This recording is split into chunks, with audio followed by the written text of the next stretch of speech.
lieu de contourner la propriété de Swann, on s'en approche parce qu'on a envie de revoir les plates-bandes. On pousse des essences tout à fait particulières, il a un très bon jardin. Bon.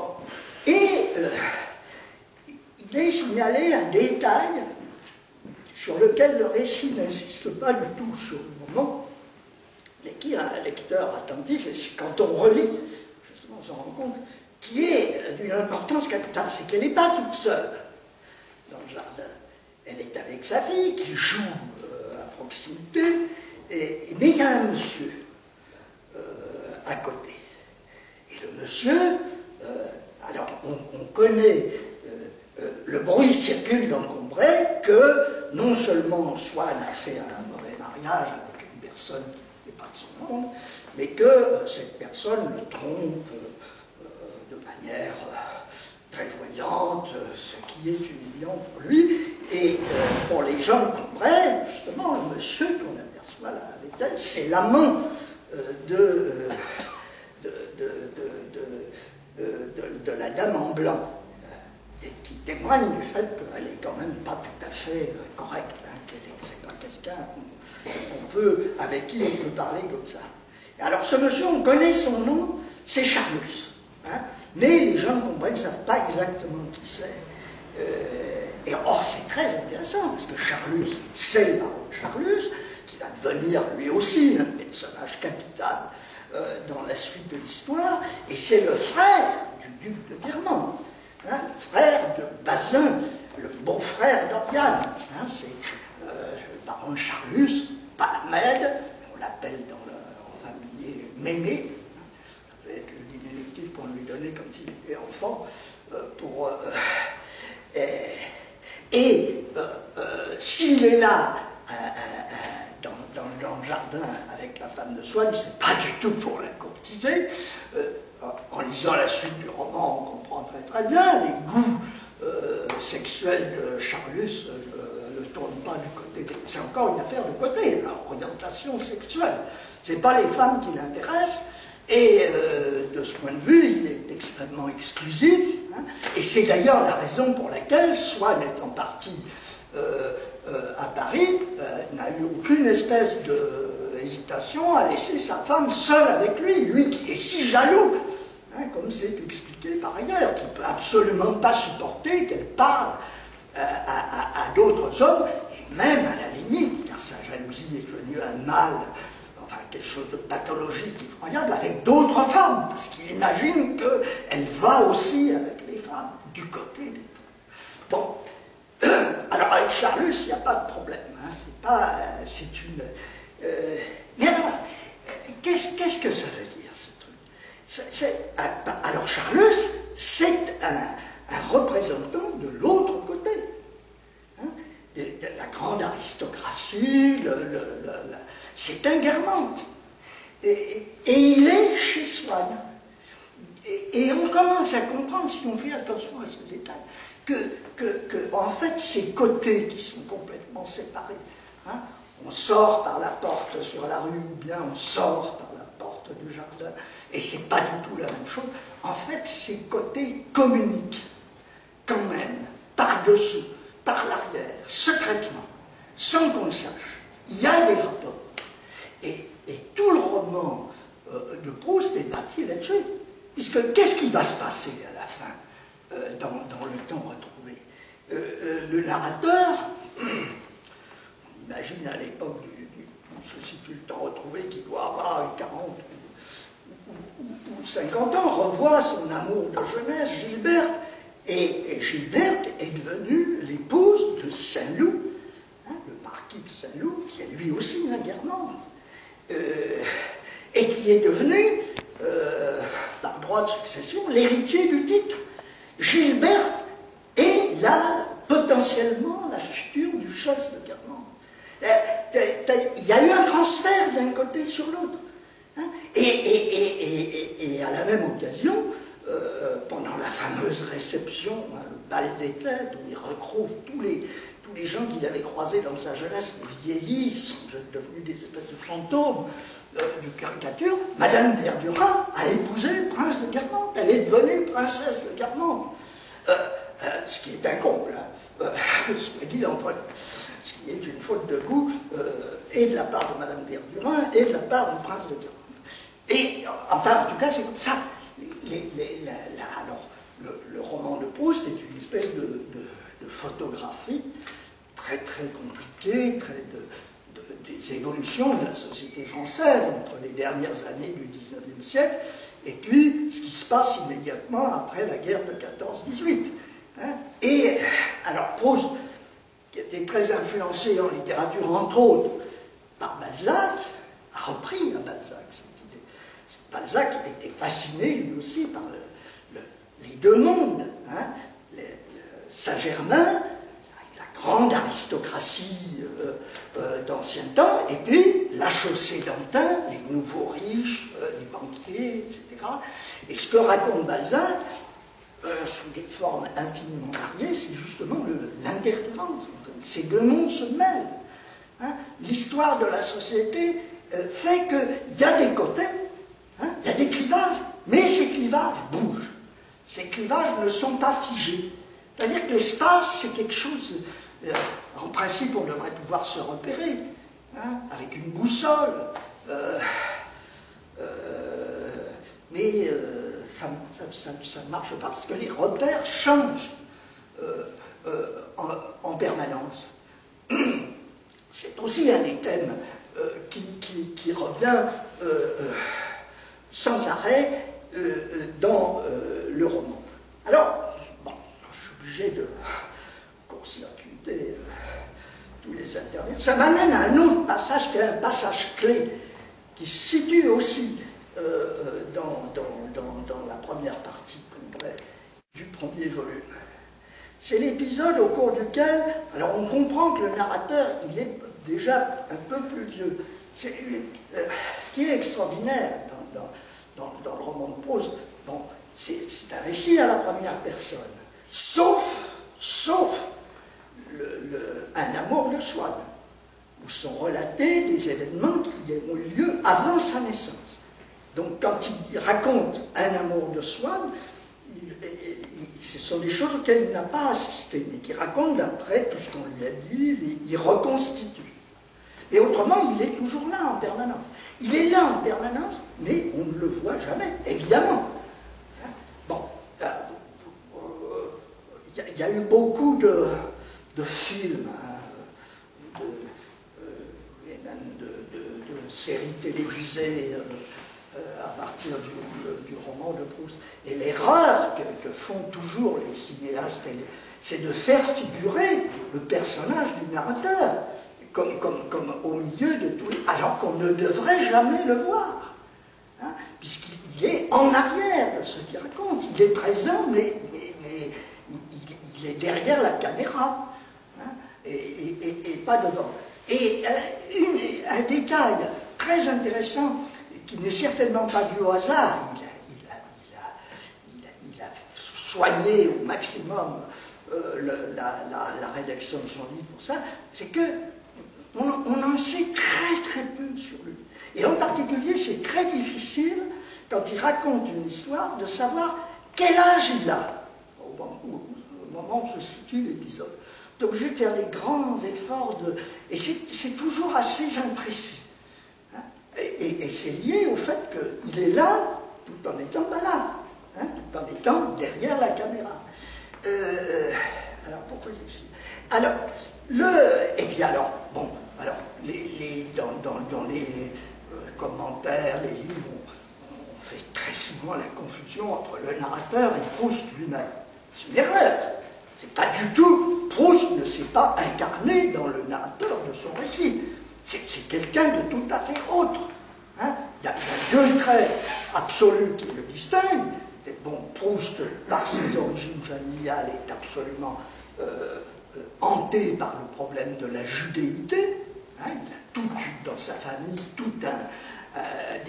des antécédents israélites, alors qu'il est clair que pour le narrateur, c'est quelque chose qui lui est complètement étranger, qu'il regarde de l'extérieur avec étonnement, avec curiosité, mais qui ne le concerne pas personnellement.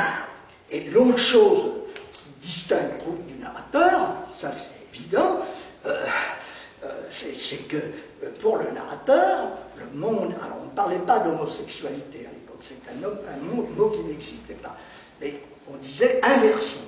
Hein, le monde des invertis est pour lui alors quelque chose non seulement de mystérieux, mais à la limite qui considère d'un point de vue au départ répulsif. Hein, alors que pour Proust, les choses se présentaient tout différemment, bien sûr. Hein. Donc, c'est pas du tout. Alors, ceci dit, le narrateur, le roman, c'est son histoire. Hein. Il est là tout le temps, du début jusqu'à la fin, et ce à quoi nous assistons, c'est ce qu'on appelle, dans théorie de la littérature, en reprenant un terme allemand, un Bildungsroman, un roman de formation. Hein. On assiste à sa formation, c'est-à-dire à sa transformation. On devient... alors, pour s'amuser, les spécialistes de Proust ont imaginé c'est très, très difficile de résumer une œuvre pareille, hein, qui file de tous les côtés, qui foisonne, etc. Alors, c'est une spécialiste américaine de la littérature qui a trouvé de ramener toute l'histoire à une phrase: Marcel devient écrivain. Alors Marcel, c'est pas sûr qu'il s'appelle Marcel. On a pris l'habitude mais là aussi il y a une imprécision volontaire, hein, de la part de l'auteur. Et alors effectivement, si on veut ramener toute cette histoire à sa trame élémentaire, c'est un roman de formation au cours duquel quelqu'un, le narrateur, non seulement découvre qu'il a une vocation littéraire, c'est-à-dire que son but dans la vie c'est d'écrire, hein, d'écrire un livre, mais alors il a pour mettre en œuvre cette vocation d'extraordinaire difficulté qu'il doit surmonter, et c'est seulement tout à la fin qu'il décide de s'y mettre. Hein, c'est un personnage velléitaire, hein, tel qu'il apparaît dans le roman, comme Hamlet dans la pièce de Shakespeare, hein, où, tout au long, il ne sait pas ce qu'il va faire, il n'arrive pas à se décider. Là, c'est pareil. Alors qu'il se décide à la fin, et on comprend que le livre qu'il se décide à écrire est celui, non seulement qu'on est en train de lire, mais dont on achève la lecture. C'est un truc extraordinaire, ça, d'avoir inventé ça. Hein. En fait, si on regarde bien à la loupe, on perçoit que c'est encore plus compliqué que ça, parce que c'est pas sûr. Il se décide, mais on ne le voit pas dans les dernières pages du livre. Évidemment, on ne peut pas le voir, il ne peut pas raconter qu'il est en train d'écrire. Est-ce qu'il va enfin faire ça?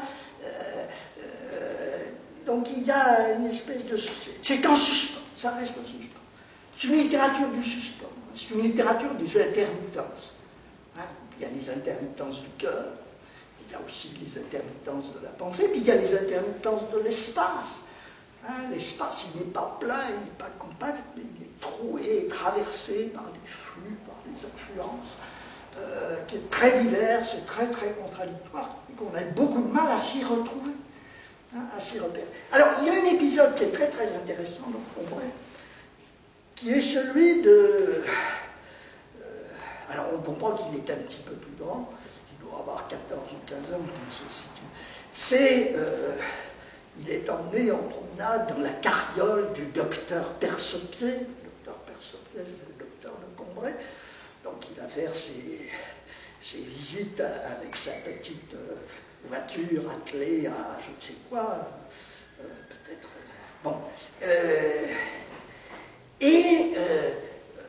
C'est en faisant cette promenade dans la voiture du docteur Percepied qu'il a une illumination qui concerne à nouveau l'espace. Hein. On est en plein dans des problèmes d'espace.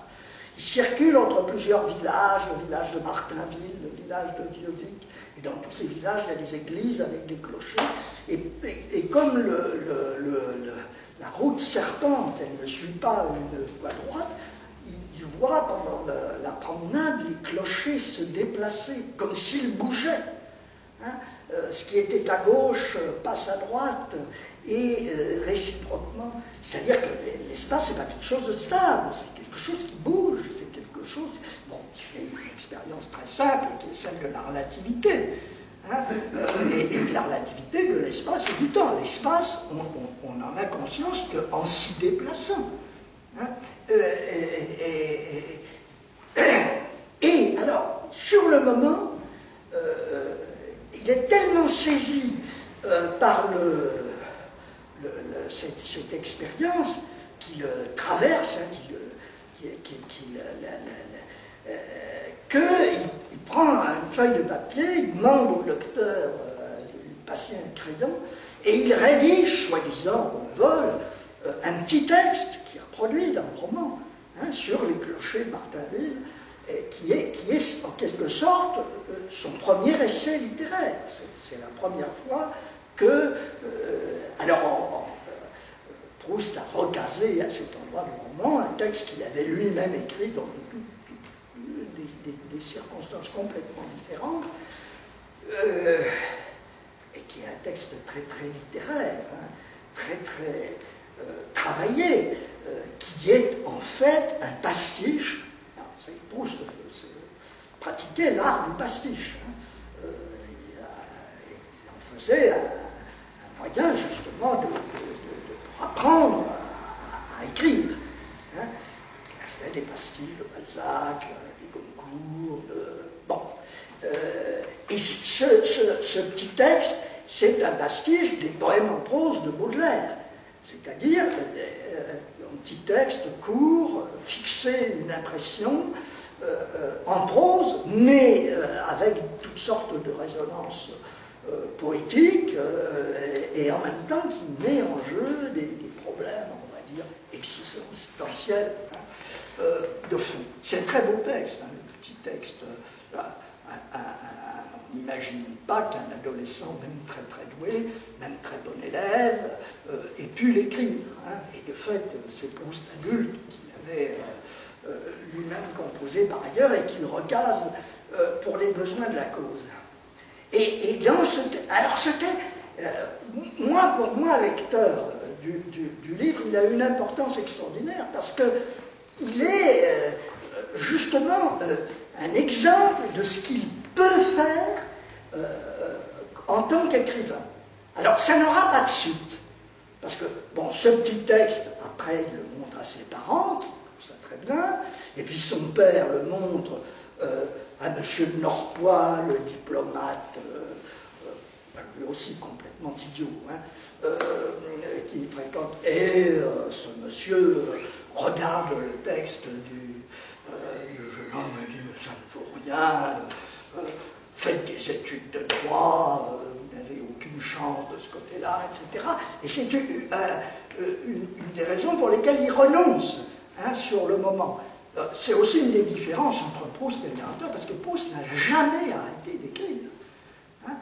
Dès ses années de lycée, il écrit des petits textes. Bon, avant, à la recherche du temps perdu, il avait écrit presque tout entier, un grand roman, Jean de Santeuil, qui en est le brouillon, hein, mais dans un style complètement différent, ce qui fait que ça ne marchait pas, ça ne le satisfaisait pas. Mais enfin, c'est pas un écrivain raté, Proust, c'est quelqu'un qui a cherché sa voie petit à petit jusqu'à ce que finalement il l'ait trouvé en faisant un sacrifice personnel extraordinaire, parce qu'il a passé sa vie couché dans son lit à écrire sur des cahiers pour décrire un monde que finalement il ne fréquentait plus.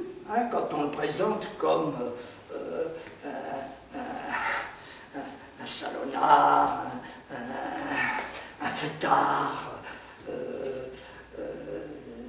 il n'avait pas le temps, tout simplement. Hein. Et puis il était malade, il ne pouvait pas sortir, son asthme alors, pour moi, le texte sur les clochers de Martainville, c'est une espèce de projection à l'intérieur, hein, vous savez, comme dans le tableau de Banach, on voit dans un miroir bon, c'est le microcosme de l'ensemble de la recherche, c'est une concentration c'est l'essai littéraire qui contient en germe tout ce qu'il pourra faire plus tard quand il aura surmonté tous les obstacles qui le dissuadent d'écrire. Or, qu'est-ce que raconte ce texte? C'est bien justement que l'espace, c'est pas du tout ce qu'on croit. C'est pas du tout l'espace géographique avec des repères, mais c'est quelque chose dans quoi on se perd, hein, à la recherche du temps perdu, à la recherche de l'espace perdu. Hein. L'espace, c'est un foutoir, hein. C'est un labyrinthe. Et c'est un labyrinthe qui aurait la particularité quand on s'y engage, non seulement on ne sait pas de quel côté prendre, mais au fur et à mesure qu'on avance, ça change. C'est un espace qui se transforme. Hein. Alors là, il y a de quoi perdre la tête. Hein. Et ce que raconte Proust, au fond, c'est justement, dans le monde tel qu'il est, tout est fait pour qu'on perde la tête. Hein. C'est comme ça. Hein. Et il n'y a que la littérature qui peut nous permettre de recoller les morceaux. Alors, pour finir, puisqu'il faut quand même arriver quelque part, je voudrais raccorder ça encore à un autre épisode tout à fait occasionnel, mais qui nous renvoie toujours aux mêmes préoccupations. Alors, c'est un petit passage tout à fait extraordinaire qui a beaucoup intéressé les Proustiens, les commentaires, dans tous les livres un peu sérieux sur Proust. Ce passage est cité et commenté. Alors, c'est autour de Balbec, quand il commence à aller chez les Verdurins, qui ont une propriété, la Raspellière, en Normandie. Alors, il faut prendre le train pour y aller. Et au cours d'un des voyages en train, alors il a pris le train la veille au soir, il s'est endormi dans son compartiment, et il se réveille à l'aube, le train marche, et il voit par la fenêtre se colorer de rose. Il assiste au lever du soleil, un spectacle absolument magique. Alors voilà comment ça se passe. Bientôt s'amoncelèrent derrière des réserves de lumière. Elle s'aviva. Le ciel devint d'un incarnat que je tâchais, en collant mes yeux à la vitre, de ne voir, car je le sentais en rapport avec l'existence profonde de la nature. C'est pressant qu'il est bord d'un secret, un mystère qu'il va découvrir. Mais la ligne de chemin de fer ayant changé de direction, c'est comme l'histoire de la promenade de Martainville, hein, dans la carriole, elle suivait une route sinueuse et le décor non seulement changeait au fur et à mesure, non seulement on voyait de nouvelles choses, mais on revoyait les choses qu'on avait vues à une autre place que celle où on s'attendait à les voir. Mais la ligne de chemin de fer ayant changé de direction, le train tourna. La scène matinale fut remplacée dans le cadre de la fenêtre par un village nocturne aux notes bleues de clair de lune, avec un lavoir encrassé de la nacre opaline de la nuit, sous un ciel encore semé de toutes ces étoiles, et je me désolais d'avoir perdu ma bande de ciel rose quand je l'aperçus de nouveau, mais rouge cette fois, dans la fenêtre d'en face, qu'elle abandonna à un deuxième coude de la voie ferrée. Si bien que je passais mon temps à courir d'une fenêtre à l'autre pour rapprocher, pour rentoiler les fragments intermittents et opposites de mon beau matin écarlate et versatile, et en avoir une vue totale et un tableau continu. Bon, alors, on a affaire exactement à un même genre de situation déstabilisante, hein, que dans l'affaire des clochers de Martainville, ou bien quand, allant près de la propriété de Swann, on voit alors qu'il devrait y avoir une dame pas bien, une dame en blanc majestueuse, et puis à côté un monsieur mystérieux qui est en fait le représentant de l'autre côté, c'est-à-dire qu'il ne devrait pas être là. C'est pas normal. Hein. Et là, il est dans le train. Alors, quand on est assis dans le train, on ne bouge pas. Hein. On se déplace en restant immobile. C'est le monde qui se déplace autour de lui. Et alors, il voit le soleil d'un côté, et puis il s'en va tout d'un coup, comme s'il avait décidé de repartir de l'autre côté. Et en fait, le soleil, évidemment, n'est pas reparti, c'est le train qui a changé de direction. Mais là où il voyait l'aube, il voit la nuit. Et de l'autre côté, au contraire, là où il faisait nuit, il faisait jour. Alors, vous savez, il y a des tableaux de Magritte, comme ça, où il fait jour en haut et nuit en bas. Or, c'est pas possible. Hein, c'est l'un ou l'autre. Il faut qu'il fasse jour, il faut qu'il fasse nuit. Bon, Magritte est un peintre de paradoxe. De paradoxe logique, hein, de situations contradictoires. Et là, il est confronté à une situation contradictoire. Alors, qu'est-ce qu'il fait? Ça, c'est ça le détail le plus extraordinaire de ce passage.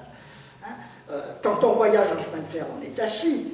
Hein, on va d'un endroit à un autre sans bouger, en restant immobile. C'est ça le principe du voyage. Mais là, il est tellement étonné par ce qui lui arrive qu'il se lève dans le compartiment et il se met à courir d'un côté à l'autre pour, comme il le dit, alors ça c'est magnifique, hein, pour recoller les morceaux, hein, pour reconstituer une continuité là où il n'y en a pas.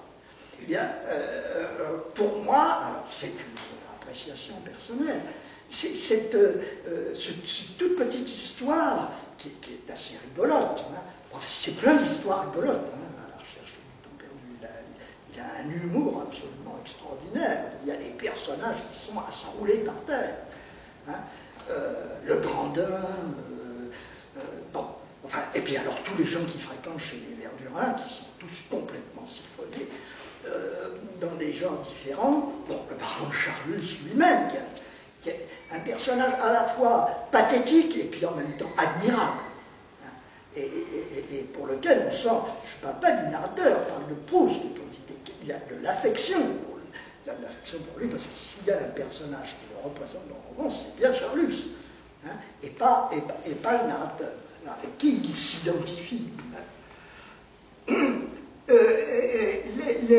Cette histoire rigolote du voyageur tout seul dans son compartiment de chemin de fer, qui tout d'un coup se dit, mais il se passe quelque chose de pas normal, qui se lève et qui court de droite à gauche pour essayer de rabouter ce qu'il voit dans une fenêtre avec ce qu'il voit dans une autre et rétablir la continuité de l'espace. Eh bien, pour moi, c'est une allégorie du travail de l'écrivain. Qu'est-ce que fait Proust dans son roman? Sinon, justement, comme un voyageur à l'intérieur d'un compartiment qui court d'un côté à l'autre, il raboute des morceaux de vie, des morceaux de petites expériences qui sont complètement dissociées entre elles.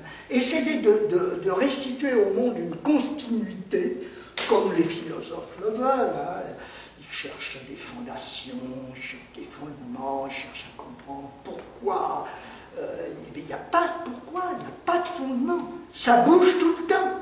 Hein. On est tout le temps confronté à des... Alors, c'est en particulier vrai, puisque ça occupe une place extrêmement importante dans le roman, dans la vie affective. Hein.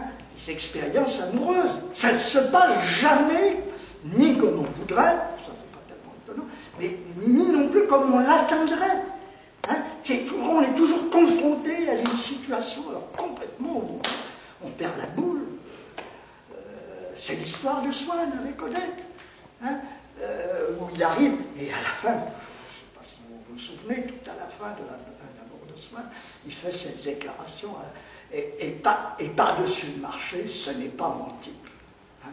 C'est-à-dire qu'il a complètement accroché son existence à celle d'une personne avec qui il est accroché à fond, hein, mais ce n'était pas son type. C'est-à-dire ça n'aurait pas dû être elle. Bon, alors, est-ce qu'il y a une philosophie à dégager de tout ça? Certainement pas. Il y a plutôt une anti-philosophie. Hein. c'est plutôt... le roman de Proust traîne avec lui énormément de préoccupations, d'intérêts, d'arrière-pensées philosophiques, mais il joue à leur égard un rôle de démenti, un rôle critique, un rôle sceptique. Hein, c'est-à-dire que ce qu'il s'emploie à faire, et ce qui est pour lui l'essence même du travail de l'écrivain, c'est de décomposer nos certitudes, hein, de les ébranler, de nous placer devant, alors on va dire ça très simplement, la réalité. La réalité, c'est que on ne sait pas où on va, on ne sait pas qui on est. Alors si on cherche à voir ça avec des yeux de philosophe, c'est un enseignement plutôt déceptif, hein, que rassurant. Alors les philosophes, pas tous, hein, mais enfin souvent, ils sont en quête de garantie, de légitimité, ils veulent nous expliquer pourquoi c'est comme ça et pas autrement. Mais est-ce que c'est comme ça et pas autrement? Est-ce que justement ça n'est pas tout le temps autrement et jamais comme ça? C'est une question, enfin il y en a quelques-uns qui se posent cette question, hein. Il y a les sceptiques dans l'Antiquité, il y a Nietzsche dans la période plus proche de nous, il y a Pascal qui explique que nous vivons dans un monde qui a complètement perdu ses repères. La montre ne suffit pas pour savoir l'heure, donc il faut se réfugier dans les sacristies pour essayer de trouver une issue à cette situation dramatique. Alors, ce n'est pas la solution du tout que préconise Proust. La solution qu'il préconise, c'est de se mettre à écrire. C'est le remède qu'il a trouvé pour son compte à l'instabilité et à l'incertitude des choses. Et du même coup, il nous invite, alors nous ne sommes pas en mesure tous d'écrire à la recherche du temps perdu, mais nous pouvons au moins la lire, la relire, et en la relisant, non pas nous consoler de l'embrouillanémie générale dans laquelle nous sommes plongés, mais apprendre à en faire quelque chose. Pourquoi pas une œuvre d'art? Pourquoi pas un roman? Pourquoi pas un... Voilà.